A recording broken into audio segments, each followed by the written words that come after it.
Good morning आप सभी को। तो कैसे हैं आप लोग? उम्मीद करती कि आप लोग अच्छे होंगे, मस्त होंगे और जबरदस्त होंगे। तो आज के सेशन में हम प्रीवियस ईयर क्वेश्चंस जो है डिस्कस कर रहे हैं। एसएससी जीडी का टोटल क्वेश्चन पूछा हुआ है 2025 में फरवरी में जो एग्जाम हुआ था। इससे पहले हमने 2 वीडियो बना चुके हैं और उसमें भी प्रीवियस ईयर क्वेश्चंस डिस्कस कर चुके हैं। तो चलिए आज का क्लास लेने से पहले हम आपको बता दें कि एसएससी का जितना भी क्वेश्चन है और करंट अफेयर्स का जितना भी क्वेश्चन है, डेली प्रैक्टिस सेट आप यहाँ पे बना सकते हैं ऐप पे। और इसका जो लिंक है इस वीडियो के डिस्क्रिप्शन में है, वहां से आप डाउनलोड कर सकते हैं। तो चलिए आज का क्लास से स्टार्ट करते हैं। और आज का क्लास का पहला जो क्वेश्चन है, ये पहला क्वेश्चन देखिएगा। मंदार, केतन और तुषार का औसत वजन कितना है बाबू? 45 है। तो आपको हमने बताया था, पिछले 2 वीडियो मैंने बताया था। तो इस एवरेज टॉपिक से इस टाइप का जो है हर सेट में क्वेश्चन है। और आपको पता है कि एवरेज बराबर क्या होता है? एवरेज बराबर होता है सम और बटा में नंबर। तो यहाँ पे जब सम निकालना होगा तो आप क्या कीजिएगा, एवरेज को आप मल्टीप्लाई कीजिएगा, किससे? नंबर से कीजिएगा। तो यहाँ पे कह रहा है मंदार, केतन और तुषार, मंदार, केतन और तुषार की अगर टोटल वजन की अगर हम बात करेंगे तो औसत को मल्टीप्लाई कर देंगे, औसत को यानी 45 को मल्टीप्लाई कर देंगे 3 से, क्योंकि 3 आदमी है, ठीक है। तो औसत इंटू अगर हम नंबर करेंगे तो क्या होगा? टोटल वजन निकलेगा ये तीनों का। तो आपकी कितनी हो जाएगी? 45 इंटू 3 यानी डेट मीन्स 135 हो जाएगी। इसके बाद कह रहा है मंदार और केतन की औसत वजन, मंदार और केतन का औसत वजन दिया हुआ है 43। तो टोटल वजन कितना हो जाएगा? 43 इंटू 2 कीजिएगा तो ये 86 हो जाएगा। और उसी तरह से केतन प्लस तुषार, केसन प्लस तुषार का वजन कितना हो जाएगा? 48 इंटू आप 2 कर दीजिए, क्लियर है? तो 96 हो जाएगा। अब इसको आप ऐड कीजिएगा ना 86 को और 96 को, तो आप कितना हो जाएगा? 6 6 12 1 और 8 दूनी 16 17 1 18 182। और इधर ये किसका हो गया? मंदार प्लस 2 के।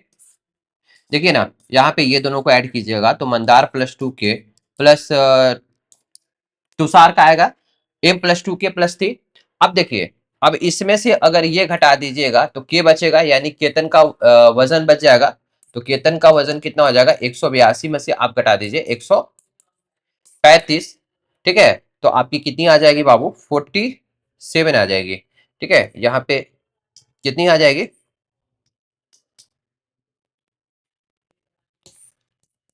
47 आ जाएगा। ऑप्शन नंबर बी इसका राइट आंसर है, क्लियर है?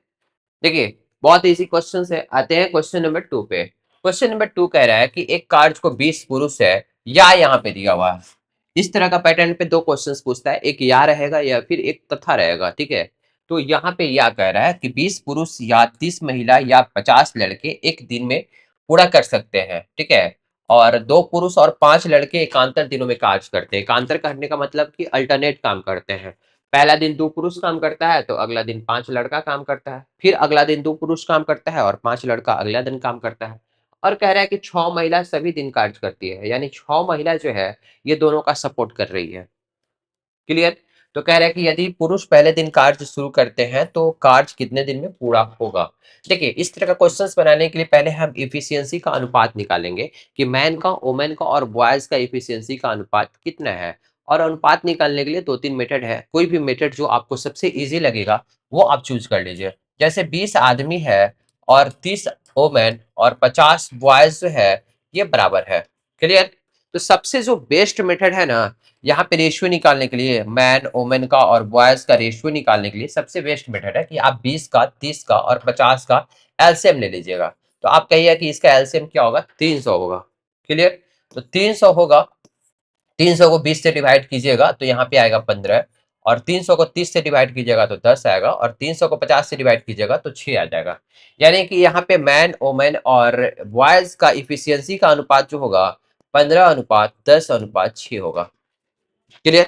और भी मेथड है, जैसे इस तरह से भी बना सकते हैं, यहाँ पे ऐसे भी आप सोच सकते हैं, जैसे आपको अच्छा लग रहा है वैसे बनाइए। जैसे हमने किया 20 मैन है यहाँ पे और यहाँ पे 30 वोमेन है और यहाँ पे 50 बॉयज है, ये बराबर मान लेते हैं के। तो मैन का हो जाएगा k/20, वोमेन का हो जाएगा k/30 और बॉयज का हो जाएगा कितना? k/50। देखिए आराम आराम से हमको समझाने की कोशिश कर रहे हैं। ऐसा मत सोचिएगा कि एग्जाम में इतना डिटेल बनाना है, आप एग्जाम में डायरेक्ट बनाइएगा, क्लियर है? अब रेशियो पूछ रहा है तो हम क्या करेंगे? k/20 अनुपात k/30, ठीक है, अनुपात k/50। अब नीचे वाला को हटाने के लिए हम क्या करेंगे, तीनों में हम 300 से मल्टीप्लाई कर देते हैं। 300 से मल्टीप्लाई कीजिएगा तो वही चीज आएगा, 300/20 कीजिएगा तो 15, अनुपात 300/30 कीजिएगा तो 10, और 300/50 कीजिएगा तो 6 आ जाएगा। तो यही रेशियो आया 15, 10 और 6 का। क्लियर है? तो सबसे बेस्ट तरीका है कि ये तीनों का एलसीएम ले लीजिए, 20 का, 30 का और 50 का, तो आपका आ जाएगा 300। तो आपका रेशियो कितना हो जाएगा, 15, 10 और 6। अब इसको देखिए मिटाते हैं। क्लियर? यहाँ पे मेरा आ गया मैन का, ओमेन का और बॉयज का इफिशियंसी का रेशियो आपका आ गया। अब हम आते हैं टोटल वर्क आपकी क्या करनी है। आप देखिएगा बाबू, यहाँ पे टोटल वर्क जो है, टोटल वर्क किसी को भी ले लीजिए, 20 पुरुष ही है, तो अगर एक आदमी का इफिशियंसी एम है तो 20 आदमी का इफिशियंसी कितना हो जाएगा, 20 एम।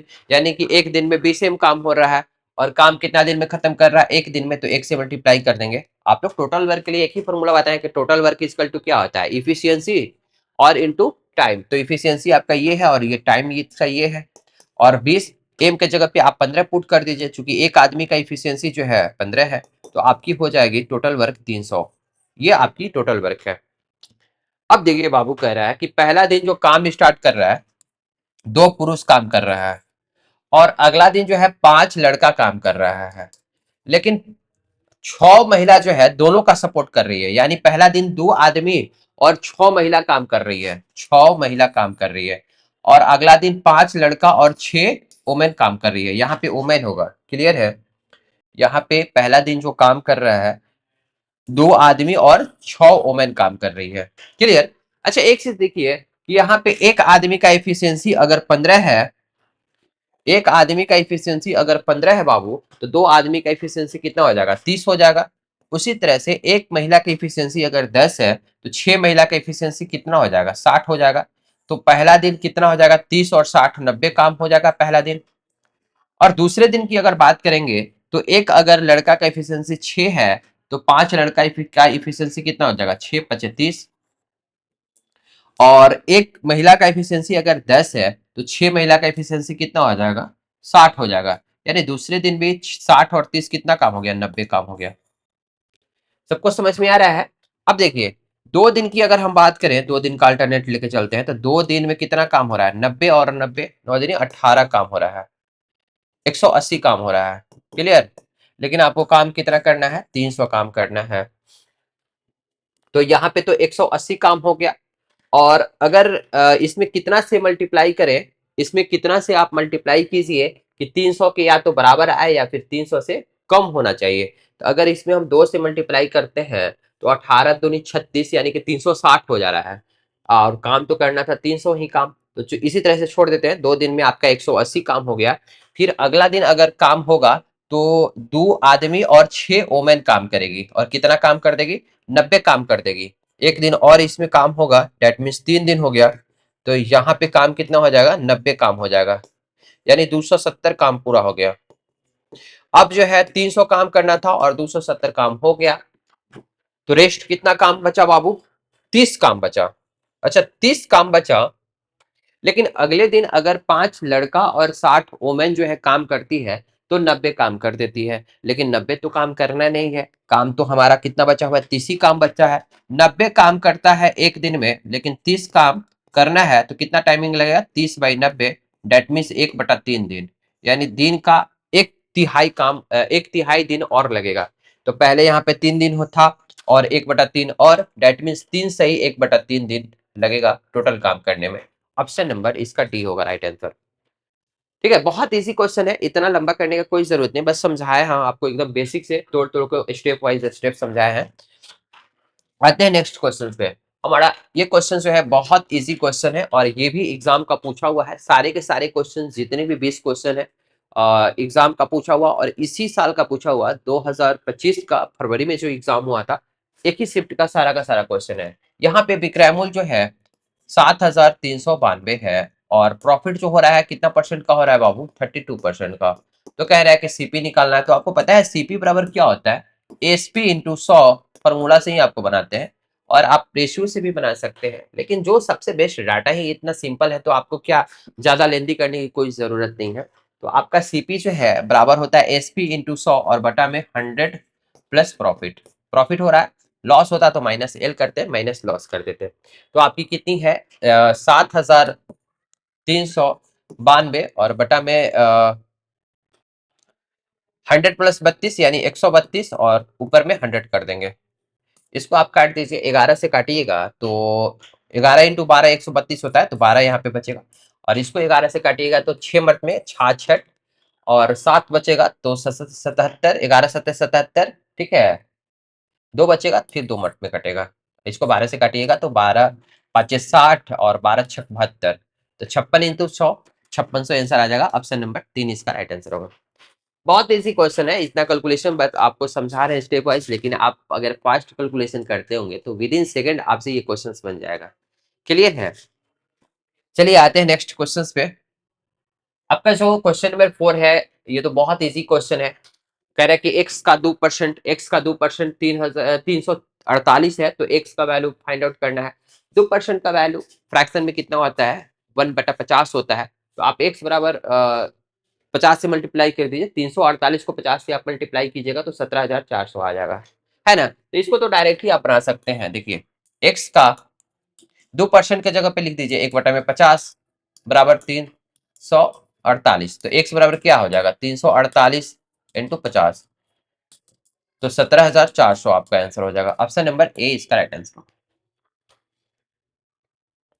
चलिए आते हैं नेक्स्ट क्वेश्चन पे। क्वेश्चन नंबर 5 है, कह रहे हैं कि दो संख्याओं का लसाअ और मसक क्रमशः 168 और 14 है, उनमें से एक संख्या 42 है, तो दूसरी संख्या फाइंड आउट करनी है। आपको पता है कि एलसीएम इंटू एचसीएफ बराबर, बहुत फेवरेट जो है ना ये फॉर्मूला है, पहली संख्या और इंटू दूसरी संख्या होती है। एलसीएम इंटू एचसीएफ बराबर, ठीक है, डिटेल में बता रहे हैं, पहली संख्या इंटू दूसरी संख्या होती है। तो आपसे पूछ रहा है कि दूसरी संख्या क्या हो जाएगी, यानी सेकंड नंबर जो होगी ये LCM into HCF, that means 168 और इंटू 14 और बटा डिवाइड कर देंगे पहली संख्या से, दैट मींस 42 से। तो ये 14 तिया 42 3 मर्त में कटेगा, और इसको 3 मर्त में काटिएगा तो पचती है 15 और 6 18 56 ने। ऑप्शन नंबर डी इसका राइट आंसर होगा। क्लियर है? समझने में कोई दिक्कत नहीं हो रही है? किसी को भी कोई अगर कंफ्यूजन है तो आप लोग जरूर कमेंट्स कीजिएगा। देखिए आते हैं नेक्स्ट क्वेश्चन पे। हमारा जो अगला क्वेश्चन है बाबू, ये क्वेश्चन है तृतीय अनुपाती पूछ रहा है। कल के भी क्वेश्चंस में हमने बताया था 2 बार जो प्रीवियस ईयर क्वेश्चन हम आपको डिस्कस किए, तो ये सारे क्वेश्चंस रिपीटेशन हो रहा है, ठीक है। अब देखिएगा कि सिर्फ डाटा चेंज है। तृतीय अनुपाती वाला भी क्वेश्चंस 2 सेट मैंने जो करवाया है प्रीवियस ईयर उसमें भी था, यानी हमें लगता है कि सारे के सारे एग्जाम में क्वेश्चंस का पैटर्न वही है, सेम टू सेम क्वेश्चन है, सिर्फ डाटा चेंज है। मैं आपको बताया था कि ए और बी है, और आपसे कोई पूछे कि सर तृतीय अनुपात क्या होगा, तृतीय अनुपात क्या होगा, तो आप कहिएगा कि B square by A. Clear है? अगर प्रथम अनुपात का है तो ए स्क्वायर बाई बी होता है इसका फॉर्मूला। क्लियर? लेकिन फिलहाल आपसे पूछ रहा है क्या तृतीय अनुपात, तो तृतीय अनुपात इक्वल टू होता है बी स्क्वायर बाई ए होता है। क्लियर है? तो बी के जगह पे हम कितना पुट करेंगे, बी के जगह पे हम पुट करेंगे 2√7, तो 2√7 इंटू 2√7 कर देते हैं इसको, और बटा में ए के लिए क्या पुट करेंगे 3+√2। क्लियर? √7 इंटू √7 कितना हो जाएगा 7 हो जाएगा, और 2 इंटू 2 4, तो 4 इंटू 7 कितना हो जाएगा 28, और 28 को डिवाइड कर देंगे कितना 3+√2।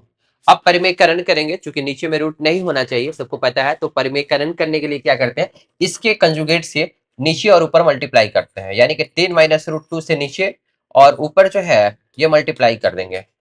अब यहाँ पे फॉर्मूला अगर a प्लस बी और a माइनस बी का लगाते हैं, देखिए आपको सबको पता होगा ये 3+√2 है और ये 3 - √2 है, तो ये a प्लस बी और ये a माइनस बी है, तो a square minus B square करिएगा तो 9 और -2 7 आ जाएगा यहाँ पे नीचे में, और ऊपर में क्या 28 इंटू 3 - √2।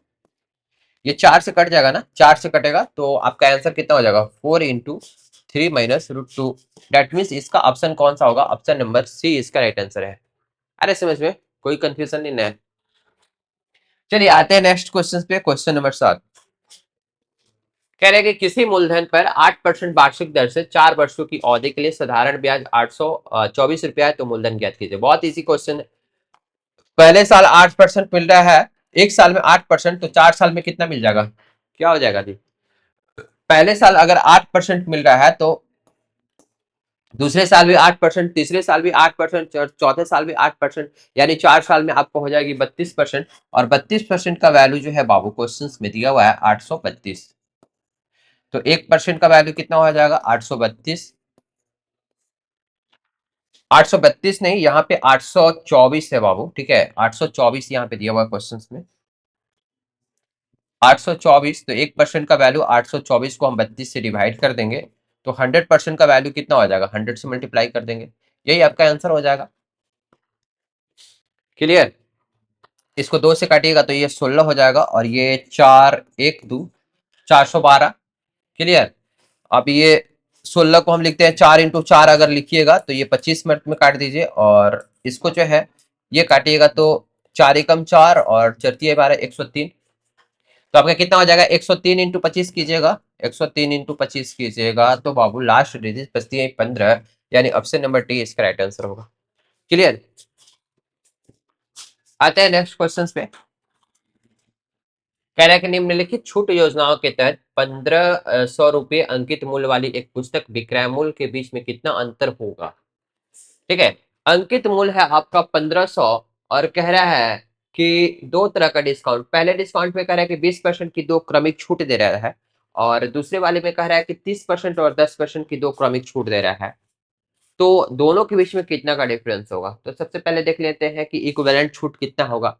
तो देखिए, आपको हम डिटेल से समझाते हैं, इसको आप रेशियो से भी फास्ट तरीके से आप बना सकते हैं। कैलकुलेशन कीजिएगा तो 20% का दो अगर क्रमिक छूट है बाबू, तो आप कहिए कि 20 + 20, ठीक है, 40, और 40 में से 4 घटा दीजिएगा तो ये आ जाएगा 36। क्लियर है? आप 20% का दो क्रमिक छूट ना दे करके आप 36% दे सकते हैं, और 30% और 10% की दो अगर क्रमिक छूट दीजिएगा तो कितना हो जाएगा? 30 और 10 40, 40 में से आप 3 घटाइएगा तो हो जाएगा 37%। समझ में आ रहा है सबको? नहीं समझ में आ रहा तो देखिए डिटेल में बताते हैं, फिर आप लोग कहिएगा कि ज्यादा लॉन्ग हो जा रहा है। देखिए, 20% की दो अगर क्रमिक छूट है तो क्या होता है? 20 + 20 अगर इक्विवेलेंट निकालेंगे तो -20 × 20 बटा में 100, तो कितना हो जाएगा? 20 20 40, और 40 में से 4 घटेगा तो आपका आ जाएगा 36%, पहले वाले ऑप्शन में। दूसरे वाले ऑप्शन में आप देखिएगा 30% और 10% की क्रमिक छूट दे रहा है, तो इक्विवेलेंट निकालिएगा तो 30 + 10 -30 × 10 बटा में 100 होगा बाबू। तो 30 और 10 40, 40 में से आप 3 घटाइएगा तो 37%। ये हमने डायरेक्ट कैलकुलेशन किया था माइंड में। आप भी जब बार बार प्रैक्टिस करिएगा तो ये सारी चीजों को आप फास्टली कर पाइएगा। ऐसा नहीं होता है कि कोई शॉर्टकट इसका नहीं होता है, मैथ प्रैक्टिस का चीज है, आप प्रैक्टिस करिएगा उतना फास्ट आप बना ही पाएगा। हाँ, इतना कंफर्म कह रहे हैं कि इससे ज्यादा इजी ट्रिक नहीं हो सकता है, इससे इजी आप नहीं बना सकते हैं। क्लियर है? तो यहाँ पे 36% का इक्विवेलेंट डिस्काउंट दे रहा है, और यहाँ पे 37% का डिस्काउंट दे रहा है। दैट मीन्स दोनों के बीच में डिफरेंस कितना है बाबू? 1% का। तो 1% का मतलब कि 1500 का 1% निकालिएगा तो 100 से डिवाइड हो जाएगा 1500 को, तो आपकी डिफरेंस कितनी हो जाएगी? 15% हो जाएगा। तो देखिए, इस तरह से आप क्वेश्चंस को मुंह बना सकते हैं। इस तरह के क्वेश्चंस को आप बिना पेन कॉपी के भी हमने बना दिया है ना। चलिए आते हैं नेक्स्ट क्वेश्चंस पे। क्वेश्चन नंबर 9 कह रहा है कि शान के पास 1612 रुपया है।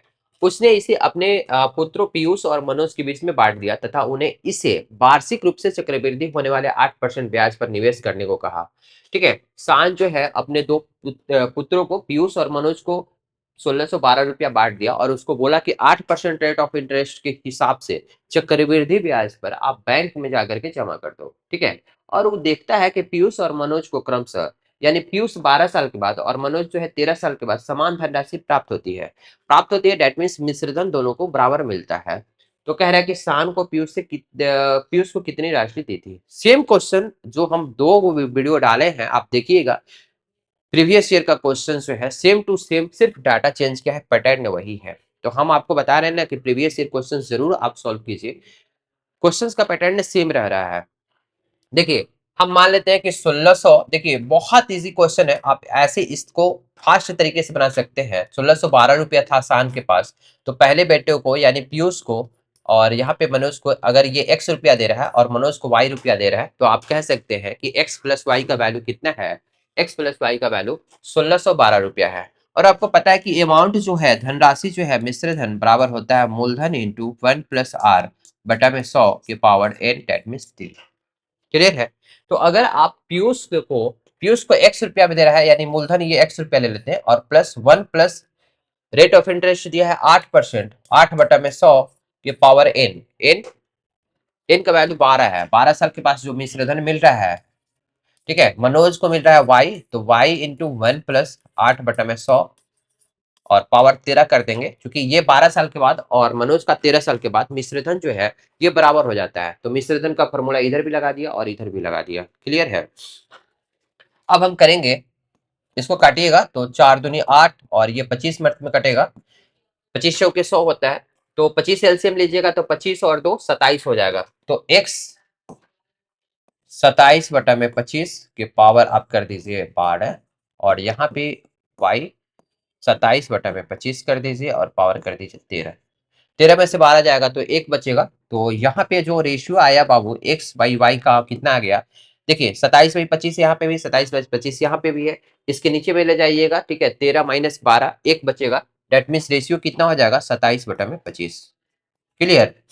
यानी कि x को, पीयूष को अगर x रुपया मिल रहा है तो मनोज को y रुपया मिल रहा है, तो x का वैल्यू है 27 और मनोज को मिल रहा है 25। 27 और 25 का वैल्यू कितना है बाबू, 31 है। 27 और 25, देखिए यहाँ पे जो है ये फॉर्मूला को हम मिटाते हैं,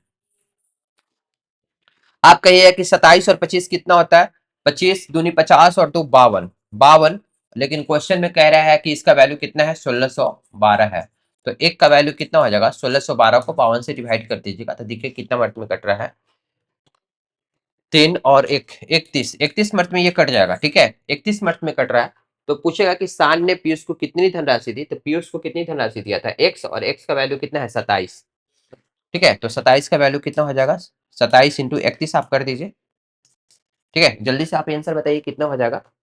7, देखिए 7 और 2 9, 9 से मल्टीप्लाई कीजिएगा तो यूनिट डिजिट कितना आना चाहिए, 9, डिजिटल सम कितना आना चाहिए बाबू, 9 आना चाहिए, ठीक है, और यूनिट डिजिट कितना होना चाहिए, 7 होना चाहिए, तो यूनिट डिजिट 7 इसमें भी नहीं है और इसमें भी नहीं, इसको काट दीजिए, और यहाँ पे है और यहाँ पे है, तो इसको देखिए 7 दूनी 14 और 1 15, 15 और 6 21, ठीक है, तो ये ऑप्शन नहीं होगा, और ऑप्शन ये देखते हैं डिजिटल सम कितना हो जाएगा, 7 दूनी 14 15 16 17 18, 18 का मतलब 9, ये ऑप्शन नंबर 3 सही होगा। क्लियर है। आप मल्टीप्लाई भी कीजिएगा 27 × 31 तो कितना आ जाएगा 1837, आपका आंसर आ जाएगा। क्लियर है, तो ये ऑप्शन नंबर सी इसका राइट आंसर है। क्लियर है सबको, इसको नोट कीजिएगा आप लोग।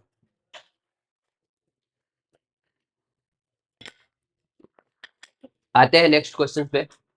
हमारा जो अगला क्वेश्चन है, क्वेश्चन नंबर 10, कह रहे हैं कि वह छोटी से छोटी प्राकृतिक संख्या ज्ञात कीजिए जो 26, 8, 11 और 13 से विभाज्य हो। ठीक है, छोटी से छोटी संख्या की जब भी विभात होगी तो अधिकई संख्याओं का आप क्या निकालिएगा, एलसीएम निकालिएगा, और बड़ी से बड़ी संख्या बोलेगा तो एचसीएफ निकालिएगा। लेकिन सबसे इजी जो मेथड है, क्या जी समझ में आ रहा है, वैसे नहीं करो।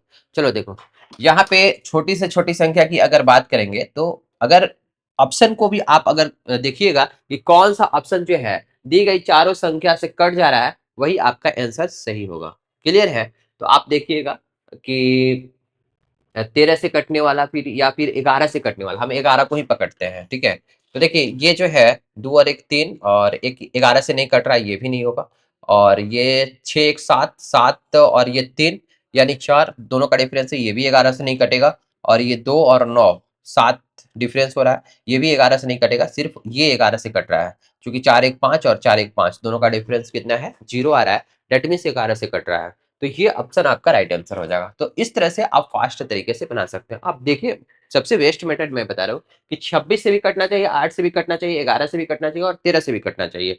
दी गई सारी संख्याओं से कौन सी संख्या कट रही है, तो यही सिर्फ संख्या है जो 13 से भी कट जाएगा, 11 से भी कट रहा है, 8 से भी कट जाएगा और 26 से भी कट जाएगा। क्लियर है। और नहीं बनाना चाहते तो अब ऐसे कीजिए ना जी, फ्रैक्शन मेथड है, ठीक है, तो 8 का फ्रैक्शन कीजिएगा तो 2 × 2 × 2 और 26 को कीजिएगा तो 2 × 13, तो देखिए 2 मैक्सिमम कितना बार है, 3 बार है, तो 8 × 13 × 11 आप करिए, मल्टीप्लाई कीजिएगा तो 1144 आएगा। डिटेल में बनाइए, आप समझ में नहीं आ रहा है तो, ठीक है। आते हैं नेक्स्ट क्वेश्चन पे। क्वेश्चन नंबर 11 देखिए बहुत इजी क्वेश्चन है, और दो जो वीडियो मैंने डाला है प्रीवियस ईयर क्वेश्चंस का सेम पैटर्न पे है, यही क्वेश्चंस है। कह रहा है कि मनोज शहर ए से शहर की बी की तरफ यात्रा करता है। यदि मनोज अपनी कार को अपनी सामान्य चाल का 1/4 पर चलता है। 1/5 कहने का मतलब यदि उसकी जो स्पीड थी, उसकी स्पीड अगर बाबू थी 5 यूनिट, तो उसका अगर उसकी जो स्पीड थी, देखिए, अगर उसकी स्पीड जो थी 5 थी पहले, तो 5 का 1/5 डेट मीन्स 1 से चल रहा है। जिससे कंपेयर करते हैं, ठीक है, उसको नीचे लिखते हैं। तो उसकी जो सामान्य चाल थी अगर 5 यूनिट मान लेते हैं, तो अभी जो चल रहा है 1 के स्पीड से चल रहा है। और आपको पता है कि अगर डिस्टेंस जो है बाबू अगर कांस्टेंट है, तो अगर स्पीड का रेशियो 5:1 है, तो टाइम का रेशियो क्या हो जाएगा, 1:5 हो जाएगा। यानी पहले टाइम लगता था 1 यूनिट, तो अब लग रहा है 5 यूनिट। दोनों का डिफरेंस कितना है, 4 है। तो 4 का वैल्यू आप कह रहे हो 4 है, लेकिन क्वेश्चन में कह रहा है 36 है। तो 4 का वैल्यू 36, तो 1 का वैल्यू कितना, 9। यानी पहले जो टाइमिंग लग रहा था 1 यूनिट लग रहा था, तो 1 का वैल्यू कितना है, 9। That means 9 minute. वही पूछ रहा है कि ए से बी तक यात्रा करने में उसे कितना समय लगता। तो कितना समय लगता बाबू, 9 मिनट लगता। क्लियर है सबको। देखिए आते हैं नेक्स्ट क्वेश्चन। बोर्ड मार्क्स का क्वेश्चन है और देख रहे हो कि हर क्वेश्चंस में, हर सेट में आपको 2 से 3 क्वेश्चन बोर्ड मार्क्स का है। बहुत इजी क्वेश्चन है, आप लोग खुद सॉल्व कर लीजिएगा, ठीक है, बहुत इजी है। पहले क्या करते हैं, पहले भाग का क्रिया करेंगे, ठीक है। पहले तो ब्रैकेट का क्रिया करेंगे, और ब्रैकेट में क्या 50/50 कीजिएगा 10 हो जाएगा, ठीक है। 24×3=72, इसको कर दीजिएगा, ये 12 है। 8 - 1 कीजिएगा तो 7 हो जाएगा। 8 - 7 कीजिएगा तो 1 हो जाएगा, ठीक ना। तो यहाँ पे आपका हो जाएगा 10 और इंटू यहाँ पे कितना है 24 और +12, ठीक ना। आपका आंसर हो जाएगा कितना, 360। ये 24 और 12 जोड़िएगा तो 36, और ये 10 इधर है, तो आपका कितना हो जाएगा, 360 हो जाएगा। ठीक है, सब कुछ समझ में आ रही है ना। देखिए इस क्वेश्चन को भी आप लोग बना लीजिएगा, कुछ भी क्वेश्चन में नहीं है। ये 17 21 है, और यहाँ पे क्या हो जाएगा, -9 है, और माइनस माइनस प्लस हो जाएगा, +60 है और -15 हो जाएगा। तो ये +60 है, ये -15 है, और ये -21 है और -9 है। क्लियर है। तो आप इसको कर लीजिएगा, ये 15 आ जाएगा। आते हैं नेक्स्ट क्वेश्चन पे। देखिए बहुत इजी क्वेश्चन है, और ये क्वेश्चन है प्रॉफिट लॉस का क्वेश्चन है। ये क्वेश्चन में कह रहा है, सबसे इजी जो मेथड आपको मैं बता रहा हूँ कि सचिन ने 152 कुर्सियां बेची, सेल किया 152 कुर्सी को, और कह रहा है कि 52 कुर्सियों के विक्रय मूल्य के बराबर लाभ होता है। जब भी इस तरह का टाइप का क्वेश्चन पूछेगा, तो आप देखिएगा प्लेलिस्ट में मैं पूरा वीडियो बनाया हुआ है प्रॉफिट लॉस का, वहां पे इस तरह के क्वेश्चन को बहुत सारे डिस्कस किया है। तो जब भी इस तरह का क्वेश्चन पूछेगा तो दो ही पैटर्न पूछता है, या तो कहेगा कि 52 कुर्सी के क्रय मूल्य के बराबर लाभ होता है, या फिर विक्रय मूल्य के बराबर लाभ होता है। तो जब भी विक्रय मूल्य वाला रहेगा, तो एक कुर्सी का विक्रय मूल्य आप 1 रुपया मान लीजिएगा। क्लियर है। जैसे इस क्वेश्चन में विक्रय मूल्य से कंपेयर किया है, तो एक कुर्सी का विक्रय मूल्य हम मान लिए कितना, 1 रुपया। तो 52 कुर्सी का विक्रय मूल्य कितना हो जाएगा, 52। तो प्रॉफिट ही आपका हो जाएगा 52, और सेलिंग प्राइस कितना हो जाएगा, एसपी 152। तो सीपी कितना हो जाएगा, सीपी बराबर हो जाएगा SP minus profit, that mean 100।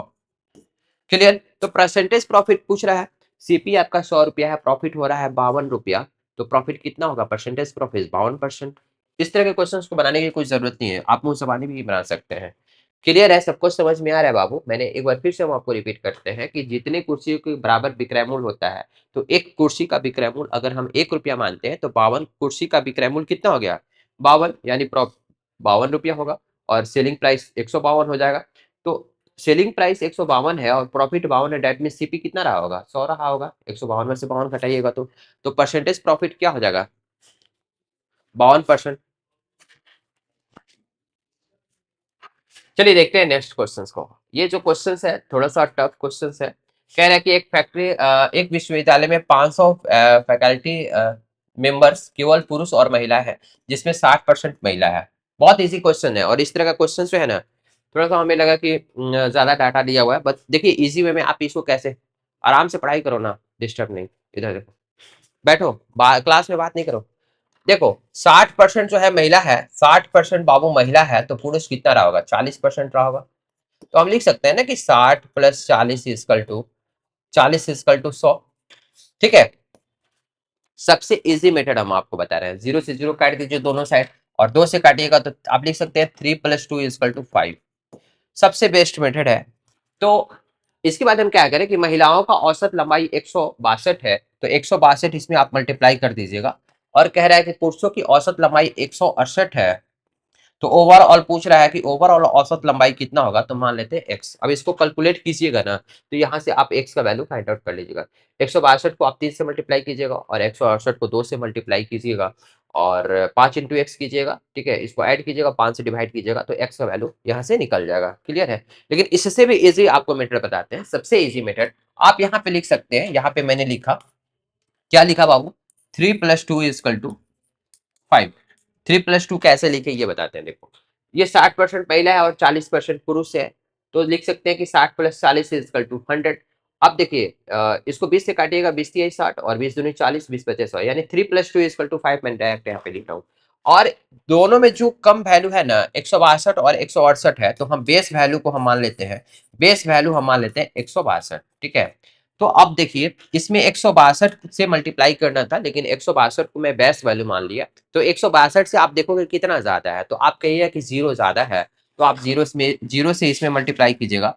और ये जो है 168 है, तो 162 से कितना ज्यादा है, तो आप कहिएगा कि सर 6 ज्यादा है, और ये ओवरऑल निकालना, तो एक्स मान लिए।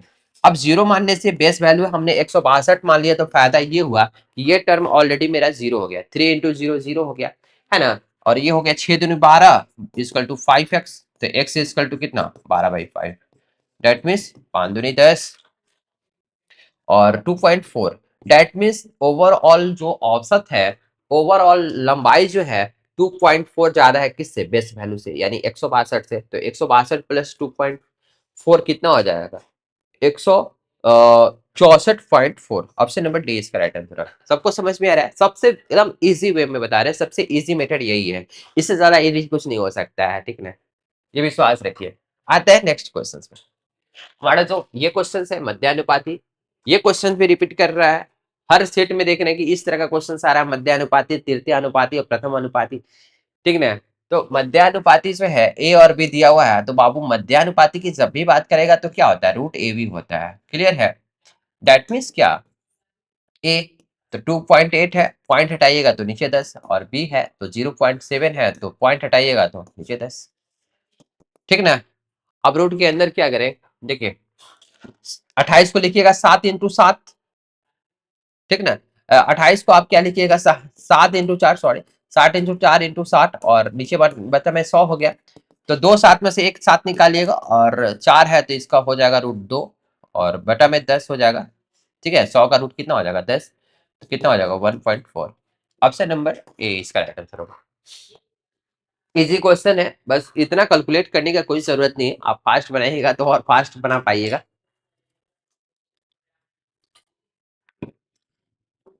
देखिए, आते हैं नेक्स्ट क्वेश्चन पे। क्वेश्चन नंबर 17 देखिए क्या कह रहा है कि यदि 5% वार्षिक दर से 3 वर्षों के चक्रवृद्धि ब्याज और साधारण ब्याज का अंतर 244 है। क्लियर है?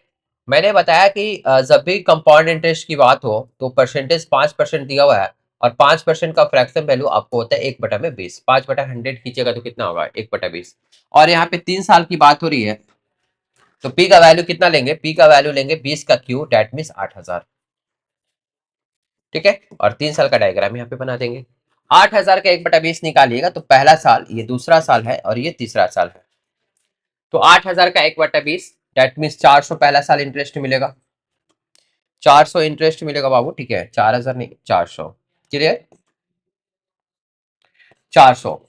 दूसरा साल की अगर इंटरेस्ट की बात कीजिएगा तो 8,000 का 5%, डेट मीन 400 तो मिलेगा ही मिलेगा, और ये पहला साल का ब्याज का भी ब्याज मिलेगा, यानी 400 का भी 5% आप निकालिएगा तो आपकी हो जाएगी कितनी बाबू, 20 हो जाएगी। उसी तरह से तीसरा साल अगर 8,000 का 5% निकालिएगा तो कितना आएगा, 400 आएगा, लेकिन ये पहले से 3 गो जो ब्याज था, ब्याज का भी ब्याज मिलेगा, तो 400 का 5% निकालिएगा, 400 का 5% तो 20 मिलेगा, फिर 400 का 5% निकालिएगा तो 20 मिलेगा, और ये 20 का 5% निकालिएगा तो 1 मिलेगा। ये टोटल का टोटल हो गया कंपाउंड इंटरेस्ट, और ये हो गया आपका सीआई हो गया, एसआई हो गया, सिंपल इंटरेस्ट। दोनों के बीच में डिफरेंस की अगर बात कीजिएगा तो 20 और 20 40 और 20 60 और 61 डिफरेंस है 61, लेकिन क्वेश्चन में कह रहा है कि डिफरेंस जो है 244 है, तो एक का वैल्यू कितना हो जाएगा, 244/61, डेट मीन्स 4। तो पूछ रहा है कि मूलधन कितना है, तो मूलधन कितना है 8,000, 8,000 इंटू 4 कीजिएगा तो 8 चौके 32,000 आपका आंसर हो जाएगा। ऑप्शन नंबर डी इसका राइट आंसर होगा। क्लियर है, सबको समझ में आ रहा है? देखिए आते हैं नेक्स्ट क्वेश्चन पे। क्वेश्चन नंबर 18 कह रहे हैं कि ईंधन की कीमत क्रमागत 3 महीनों में 55%, 10% और 20% की कमी की गई। ये सक्सेसिव डिक्रीज का क्वेश्चन है। यहाँ पे 3 साल लगातार कमी किया गया, पहला साल 55%, दूसरा साल 10% और तीसरा साल 20% की कमी की गई। और लेकिन चौथे महीने में 65% की वृद्धि की गई। चौथा साल क्या किया कि एक ही बार 65% बढ़ा दिया। तो कह रहा है कि चौथे महीने में ईंधन की कीमत में उसकी मूल्य कीमत की तुलना में कितने प्रतिशत की वृद्धि या कमी हुई। थोड़ा सा क्वेश्चंस को समझ लें। दो तीन क्वेश्चन इस तरह के क्वेश्चंस को हम ट्रेडिशनल मेथड से यानी बेसिक से भी बना सकते थे, और यहाँ पे रेशियो से भी बना सकते हैं, क्योंकि डाटा जो है ज्यादा हार्ड नहीं दिया है। 55%, और आपको पता है 55% का फ्रैक्शन वैल्यू कितना होता है बाबू? 5% का वैल्यू होता है कितना? 1/20 होता है। 5% का वैल्यू होता है 1/20, तो 11 से मल्टीप्लाई कीजिएगा तब 55, तो 11/20 हो जाएगा। ठीक है, डिक्रीज का क्वेश्चन है, डिक्रीज हो रहा है इसलिए हमने यहाँ पे माइनस लिख दिया। इसके बाद 10% की अगर बात करेंगे तो 10% का फ्रैक्शन वैल्यू कितना होता है? 1/10 होता है। ठीक है,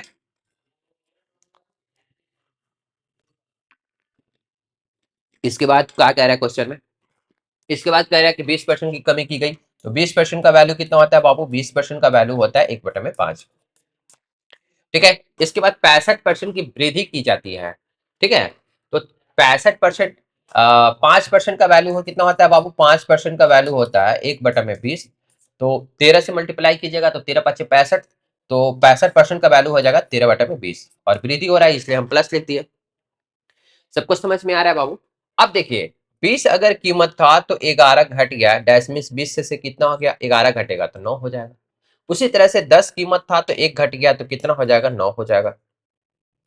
5 से 1 घट जाएगा तो कितना हो जाएगा? 5 से हो जाएगा 1 घटेगा तो 4। और उसी तरह से 20 से 13 बढ़ रहा है, तो 20 से 13 बढ़ेगा तो कितना हो जाएगा बाबू? 33 हो जाएगा। सबको समझ में आ रहा है? अब देखिए हम क्या करते हैं, इधर का इधर मल्टीप्लाई और इधर का इधर मल्टीप्लाई, और ये जो कट रहा है इसको काट दीजिए ना, 5 पंचों के 20 मल्टीप्लाई कीजिएगा तो कितना हो जाएगा? 20×25 = 100, और ये 5,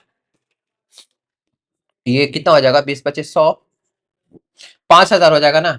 20×25 = 100, और 5,000 हो जाएगा, और इधर कीजिएगा 9 × 9 × 33, तो 9 × 81, 81 × 33 आप कीजिएगा बाबू। ठीक है, 33 × 1 करते हैं तो 33 आएगा, 3 लिखते हैं और हासिल आपका 3 बचा, और 33 × 8 कीजिएगा तो कितना हो जाएगा? 18 के 24, 24 और 3 47, 24 25 26। ठीक है, यानी 2673 आपका आ जाएगा। क्लियर है, 2673 आ जाएगा। यानी पहले जो कीमत था आपका 5,000 था, देखिए इधर आते हैं।